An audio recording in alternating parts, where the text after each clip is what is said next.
It's your old pal Jack Hurley here, otherwise known as Loudribs, and I'm just casually making a poster. But here's the thing, despite making a living out of posters, I know very little about them, and that's because I have absolutely no formal training in posterism or whatever it might be called. Seriously, as far as I got was a C in GCSE art. And that is exactly why I've started 4 Poster Neds. The idea behind it is that I find poster-adjacent people, and I ask them to pick a poster that they love, a poster that they hate, and 2 other posters they might love or hate or just find a bit interesting or whatever. And I talk to them about stuff about these posters in the hope that you and I will both learn poster stuff and come out flushed with posterism knowledge. Sounds like a plan. Anyway, here is the intensely annoying theme tune. Good luck, everyone. It's almost a net, it's almost a net, go and tell your mom. It's almost a net, it's almost a net, it's almost a net, go and tell your mom. It's almost a net, and I'm not good at writing pizza.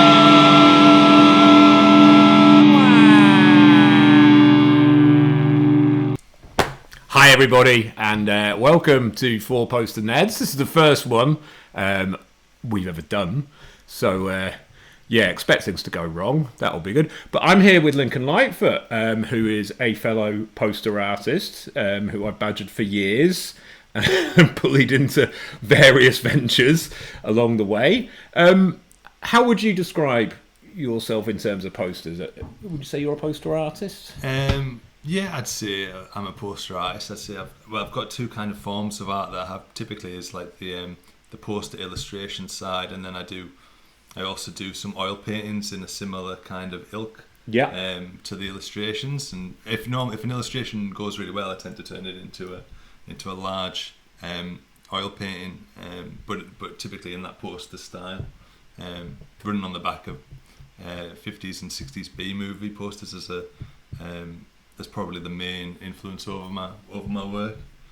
And I'm a massive fan of your work. I think it's really, really good. Because it generally sort of involves massive creatures smashing up local landmarks, which is a formula I can fully get behind. I mean, I've got that one of the giant centipede laying waste to the corn exchange, which I find a deeply satisfying scenario, and it's rendered really well. I think they're absolutely brilliant.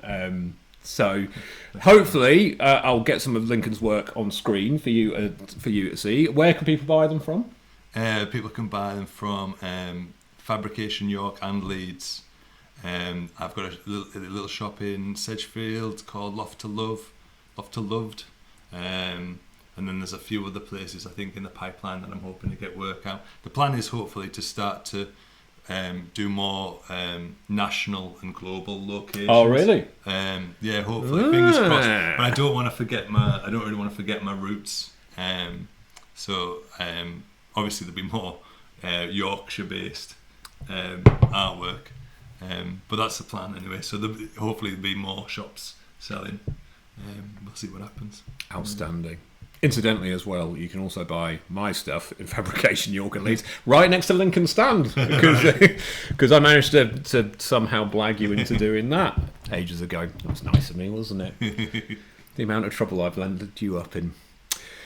Anyway, what I've asked Lincoln to do today is to choose 4 posters, one of which he loves, one of which he hates, and 2 which can either be loves or hates, or just ones that you find interesting. And the first one that you've chosen is the theatrical poster for Attack of the 50-Foot Woman. Now, let's just pretend that people aren't actually watching this, they're doing something else, they're listening. Could you describe to me what's going on in this poster?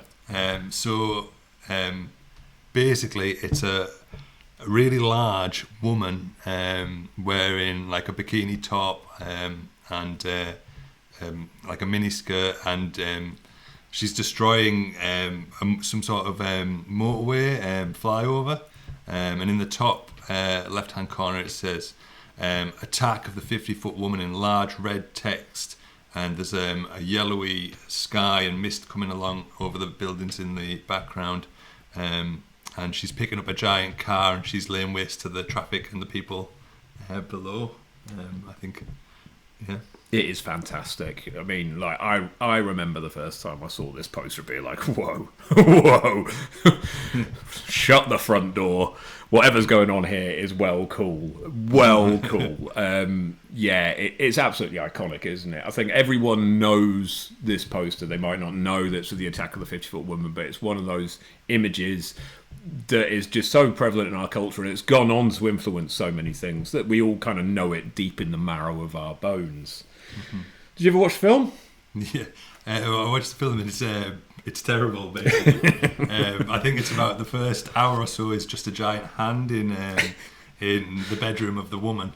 A hand with budgetary constraints written across it, no doubt. And it's an abnormally huge hand that wouldn't, well, the person the hand belonged to wouldn't fit in the house. It only seems to fit in the bedroom. So it doesn't make any sense. Some sort of mad double jointed hand. And I think the hand moves up and down like I can't quite remember, but it's really bad. And I think she only gets up for like 5 minutes at the end, where she's basically trying to track down like a husband, I think is who is cheating on her, and she's really angry about it, and that's done really, really badly as well. But I don't know, if you want to laugh, I'd maybe watch like the end of it. No, don't watch the full length of the film. But the poster definitely is selling a lie. Yes. Yeah. I can attest to this because I remember watching this when I was in my teens. It was on really late at night on Channel 4, and I was watching it in my room on my little black and white telly, which was actually quite handy because it is black and white. So for once, I wasn't losing out on that front. But I was losing out because I've been sold a pup.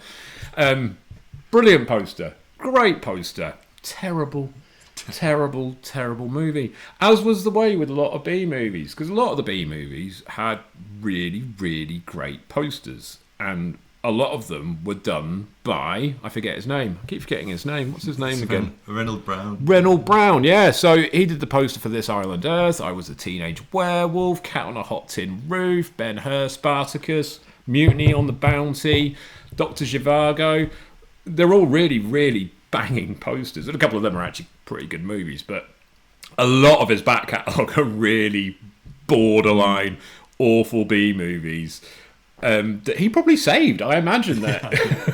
I imagine quite a lot of these movies would have gone under if it hadn't have been for just absolutely stellar poster work.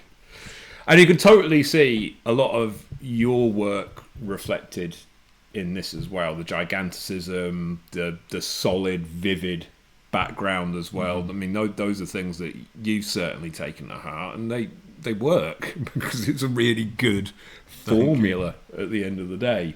Yeah, really good formula. I think what I love about them is it kind of plays on, because I have many B movies in my house, and they all potentially play upon fears of the time, because during the Cold War and the fear of the nuclear bomb, but then radiation and things that might happen under radiation, like giganticism, and all those things, that kind of fascinates me. So my work, I always say that good art replicates the times, like a reflection of the times that it's in.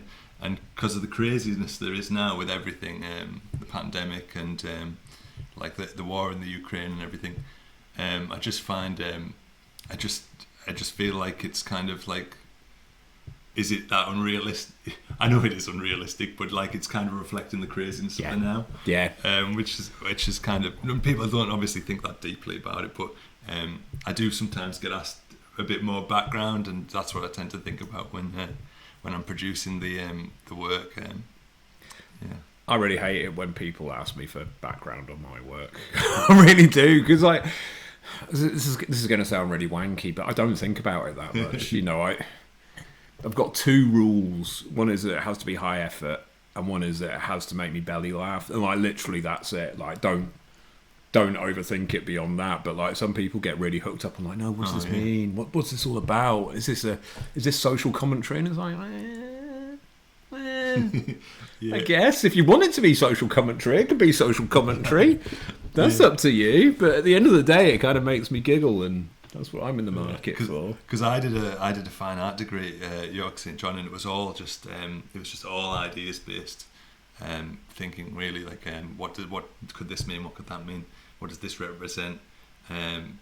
But my work now, I definitely think, oh, that would look cool. That comes first. Like, what would look like visually visually exciting, and then maybe afterwards I'll think of some reason why I think it works, or maybe subconsciously I've thought. And try to match the two things. You sort of slam a narrative onto the back of it. Yeah. It's like all those TV series where they've clearly thought of the title first, and like it's like, oh, it's a great title, right? How can we build a TV show around that? I suffer from exactly the same thing, so I'm glad I'm not alone on that front. There is one thing about this poster that I do have a slight beef with, and that is that this woman is clearly not 50 feet.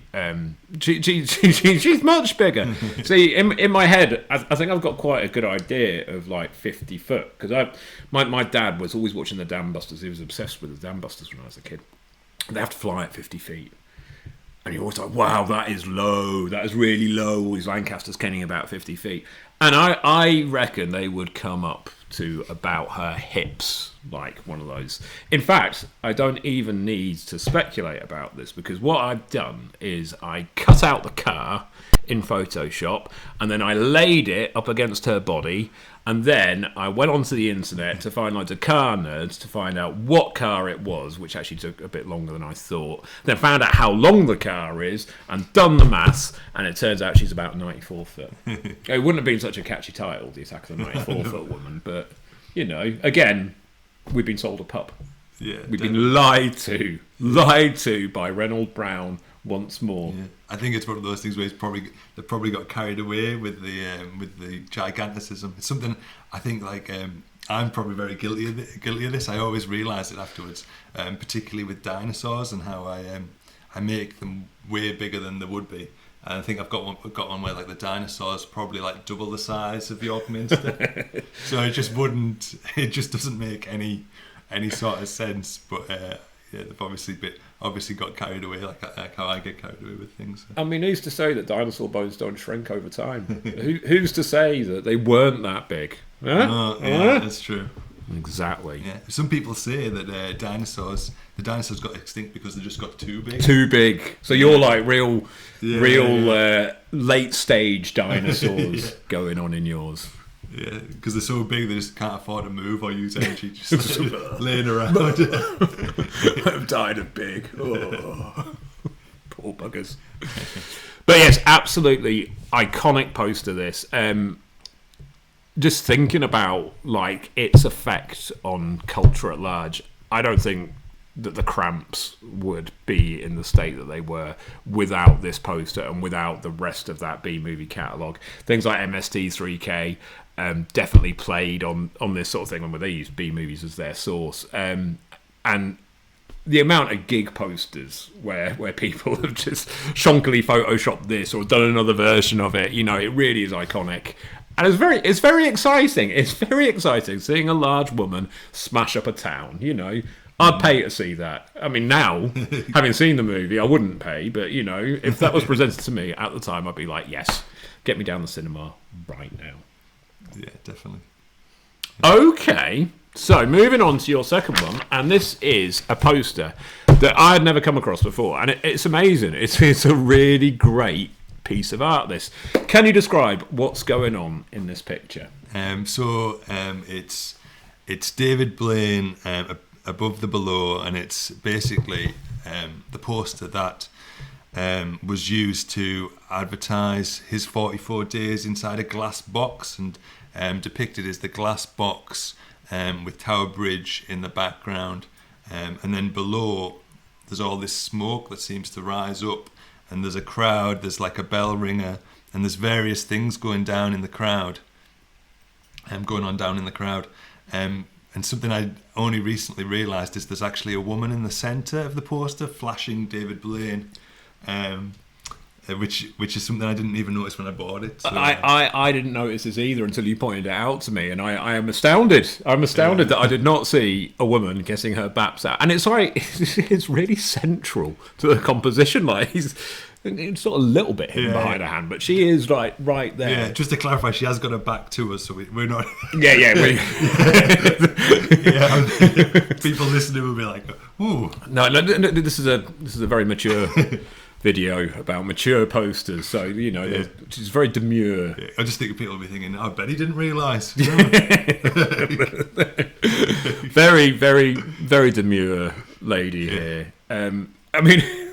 I remember this David Blaine thing when it went down, and I would quite like to see a version of this poster that was actually sort of a reflection of what actually happened, which was just like loads of scallies just throwing Burger King at him because he was really hungry. I think someone try put like a remote control helicopter with like a big a McDonald's bag with the flying around his box. I think he massively misjudged British people in doing this. I don't think he had any idea quite how petty and daft we can be about it.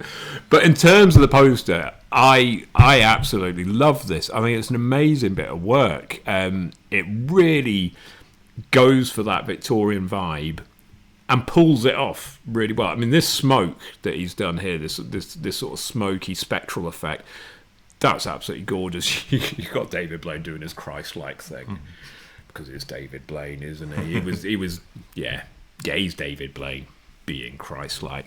But yeah, the busyness down here, there's so much going on. It's great. Every time you look at it, there's someone else to see. The typefaces are absolutely spot on for that look he's going for.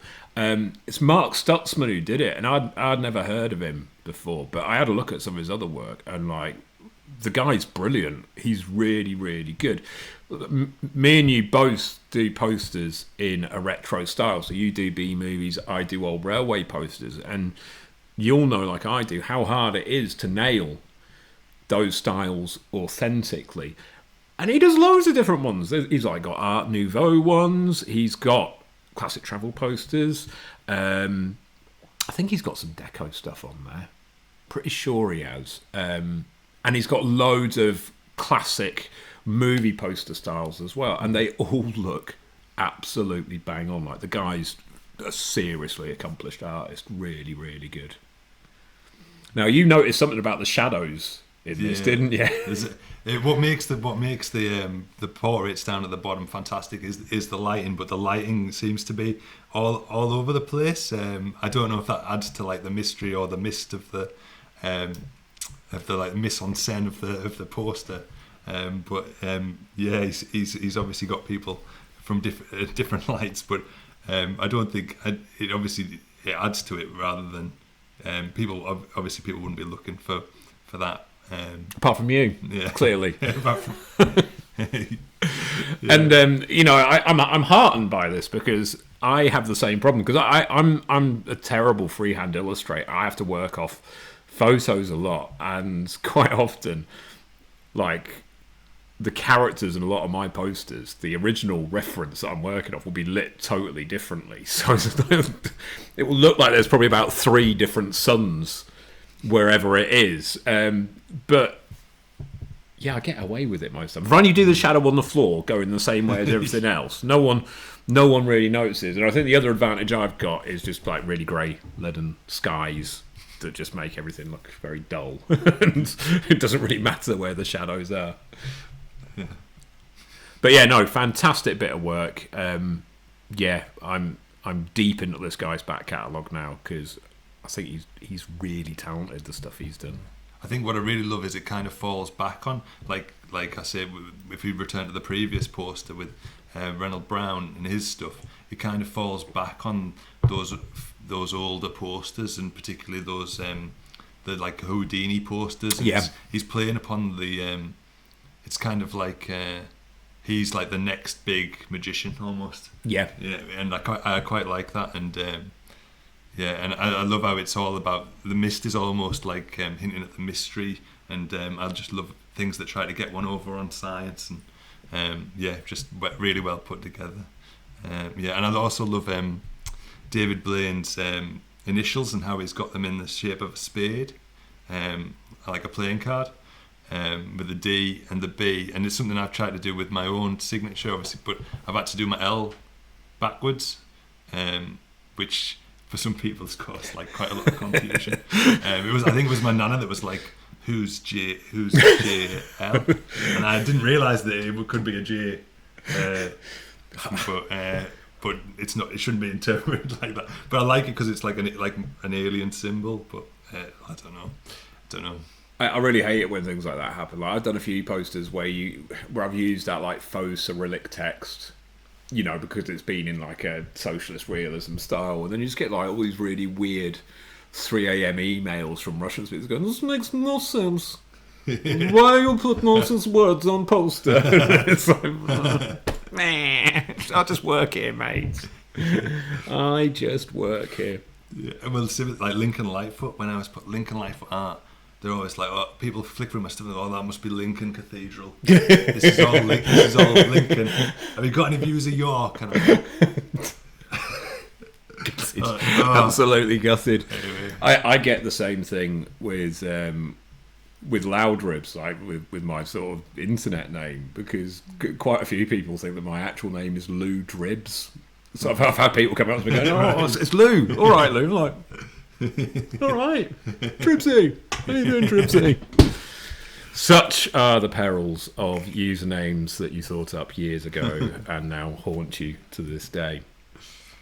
Okay, so that's that poster. Now's probably quite a good time to take a break for our sponsor, which is me. It's me, everyone. I'm the sponsor, because no one else in their right mind would sponsor this. So I'm going to batter you with some hard sell for about 10 seconds, but then we shall move on to the next poster.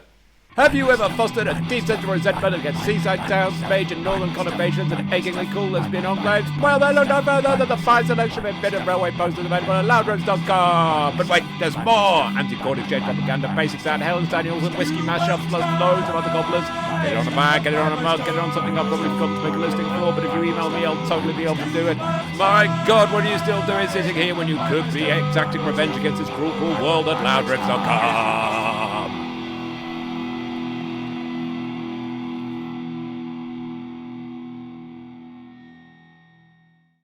Okay, we're back, and what I would say is buy some stuff, because otherwise I'll carry on making these videos, and no one wants that. So the only way you're going to stop me is by buying stuff. So, you know, buy stuff. Thanks. So we're back with Lincoln Lightfoot, and the next poster you've got. What's going on here, Lincoln? Tell the boys and girls at home. Right, so it's the Chicago World's Fair poster 1833. And it's a century of progress. So 1933. Sorry, but I said 1833. So it's a century of progress from 1833. They've called it a century of progress, and it was made in 1933 for this World Fair. And depicted is a woman in a beam of light on top of the world, particularly on top of, it looks like, North America. Got a foot on Chicago. Midwest. Oh yeah, I didn't notice she's actually on Chicago there. I'm just looking there. I didn't notice that before, but and then you've got this very Art Deco style with these long lines of these buildings in the background, and then beams of light shining in loads of different directions, very like Aztec, and loads of things in the sky, planes, and like there's a Zeppelin there.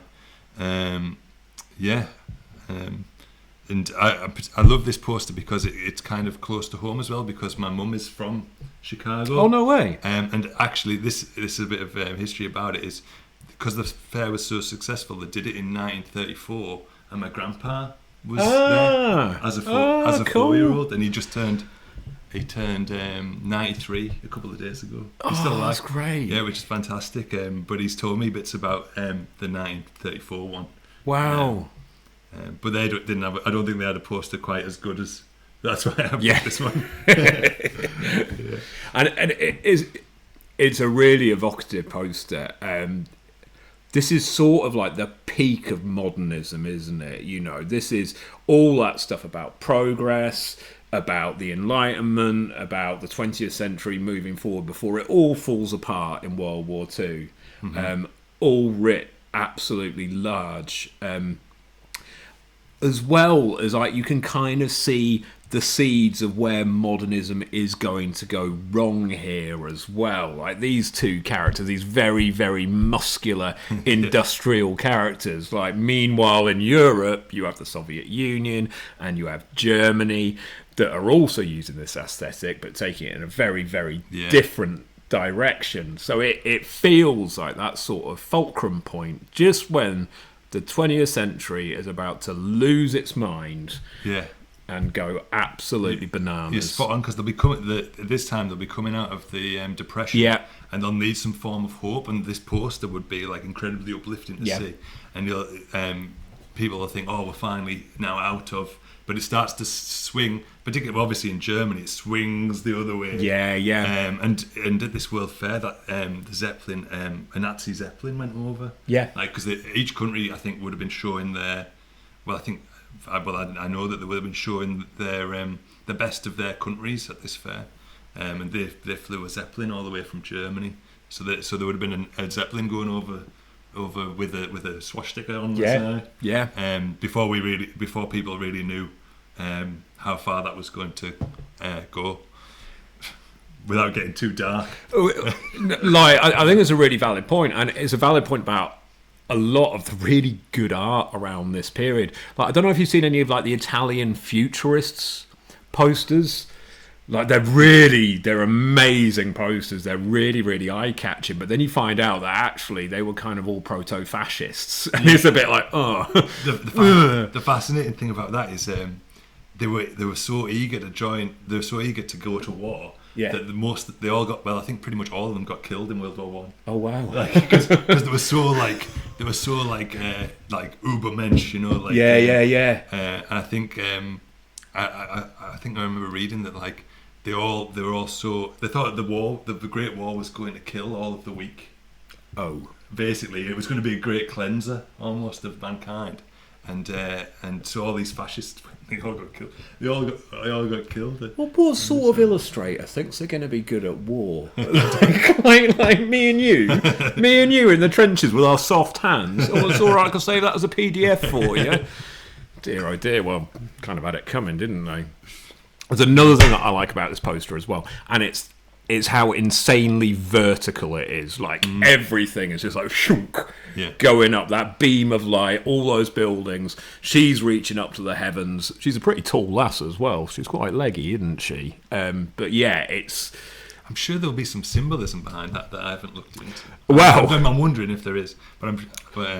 I did have a look because this guy was Glenn C. Sheffer. That's the name of the artist. Now, I had a little poke about to see what else he'd done. And in terms of posters, not a lot. I think he did a lot of posters for one of the US fraternities, like Kappa Phi Beta or whatever, like those really odd societies. But most of his work are female nudes. Like the dude was just like, right. I really like female nudes. And they're all like very pre-Raphaelite looking girls, done in a kind of impressionist-y sort of style. So I think the symbolism is that Glenn really likes drawing Fitbirds. That's Glenn's thing. Like I don't think there was any way that the World's Fair was going to come away without some sort of leggy bird in there. That's just like how it was going to go down, and I think that's probably his proclivity. But another thing as well is that what really drew me to the poster as well is I know that they had another World's Fair, and I've written it down. It was the World Columbian Exposition, and it was in 1893, and it was like it was 400 years since Columbus discovered America. And what fascinated me, my dad's really into it, and he dragged me on this tour of Chicago on this bus, and basically it was like they'd made like an entire city on Lake Michigan, so it was almost like Venice, and they did it really fast out of wood and sprayed it all white, and they called it the White City. And it was, I don't know why people don't do stuff like this now, you know, like amazing feats of like architecture. And to get, I don't know, but if you read about it, it's absolutely fascinating that they went to this extent. And the first ever Ferris wheel was there. They tried to beat the Eiffel Tower, because I'm pretty sure, like I think the French had a World's Fair, and that was one of the things, the Eiffel Tower, and the Ferris wheel was meant to be like their answer to the Eiffel Tower, and it was a ridiculous Ferris wheel. It had like hundreds of people in one car. Oh, amazing! Like, yeah, ridiculous. First, yeah, but that kind of thing like that fascinates me, and the whole thing. I think it burnt to the ground. Brilliant. That's what you want, isn't it? And let it go to ruins, and homeless people got in, and there was must have been some sort of bin fire, and people were living in there, and it just burnt down. And sounds like that.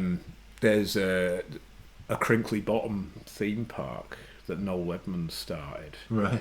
And that's gone to rack and ruin. It's been abandoned, and Right. like there's these mad photos of like blobby houses and like all this Mr. Blobby stuff. I can't remember where it is. I think it's somewhere like Wiltshire. I'll look it up and I'll get some stuff on screen. But like there's all these awful photos of this dystopian Crinkly Bottom theme park that's been left to go to rack and ruin. So yeah, I can get behind that. It's sort of like fascinating. It's almost like the ancient wonders of the world that like you could do like a terrible ancient wonder. Yeah. You could do like your own variation. Crap wonders. Yeah, that did it actually really exist? Like, Yeah. did that? Yeah, you could do your but that's what draws me to the poster, knowing about that fair and yeah. The very underground spectacles in Chicago, I've been there, and they do that thing every St. Patrick's Day where they dye the river green, don't they? Yeah, yeah. Like, it's not just like green, it's like green. It's like all caps, like green. Really, really vivid sort of thing. Yeah. Good city, though. I very much enjoyed Chicago.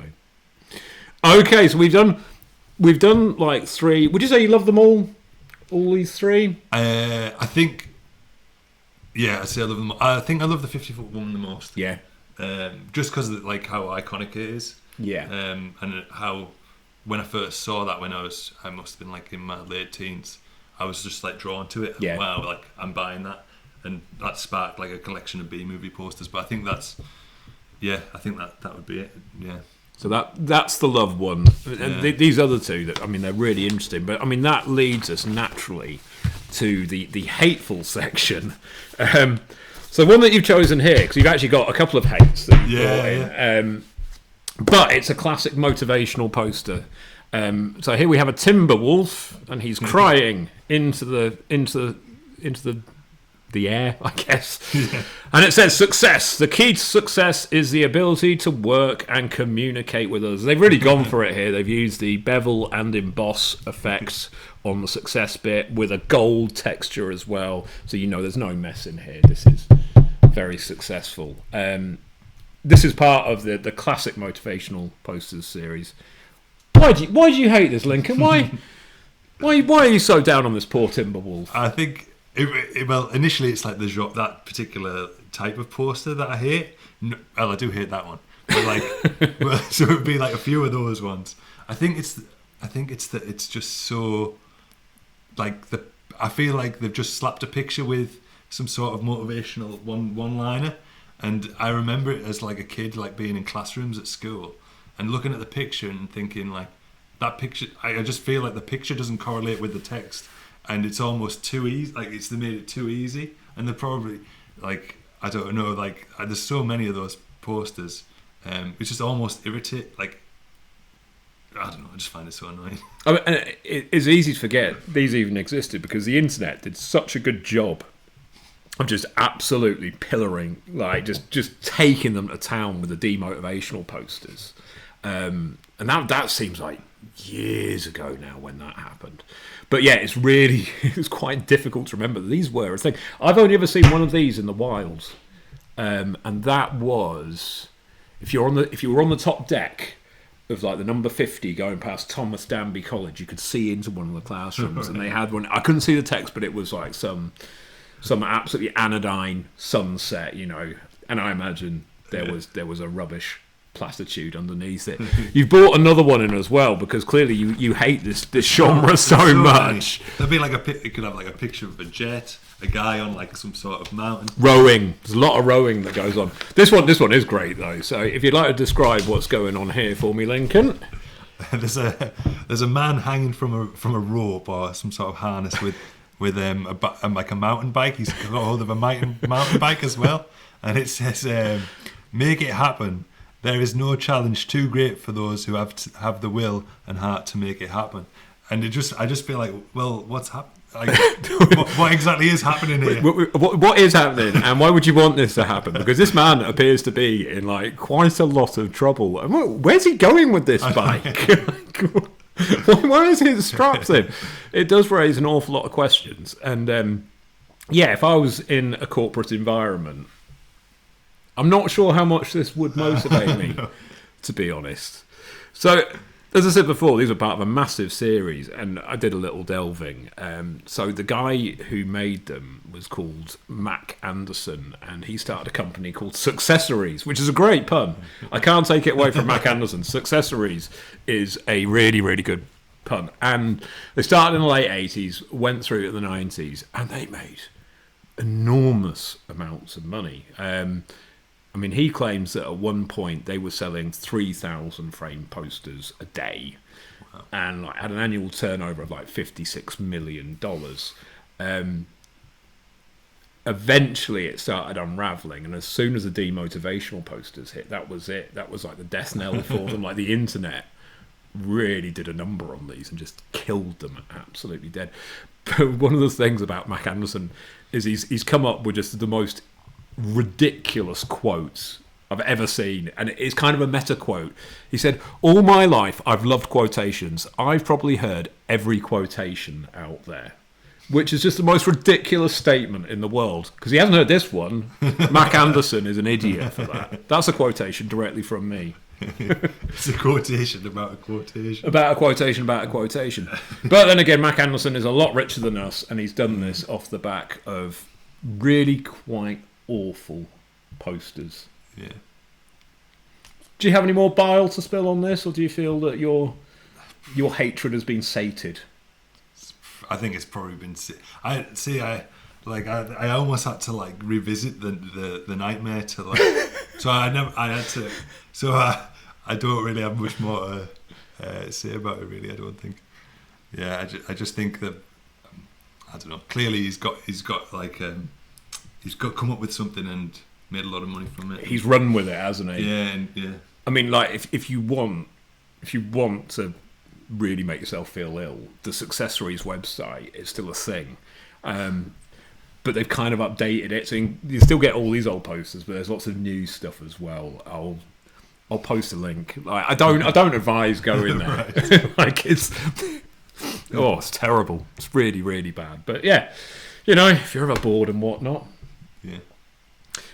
And that about wraps it up in terms of posters. So thank you very much for coming in. And just a reminder to everyone, you can buy Lincoln stuff and my stuff in Fabrication in York on Coney Street or in Leeds on Albion Street. Have you got an online store at all? Yeah, you can go to my online store through LincolnLightfoot.com. Outstanding. Yeah. And there is stuff on Etsy. Yeah. So either of those two. Yeah. Look Lincoln up. This stuff's great. It's really good. Look even better on your wall. I've been Jack Hurley. If you are poster adjacent and you think you'd like to go through this ordeal, do let me know and we can probably sort something out. But apart from that, thank you for watching and see you next time. Okie dokie. Let's have a look at Successories.com. Here we go. Oh.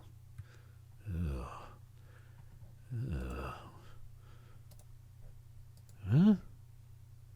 Success is no accident. It's hard work, perseverance, learning, studying, sacrifice, and most of all, love of what you are doing or learn. What? Oh, no. What's this? Oh, God. Oh, really?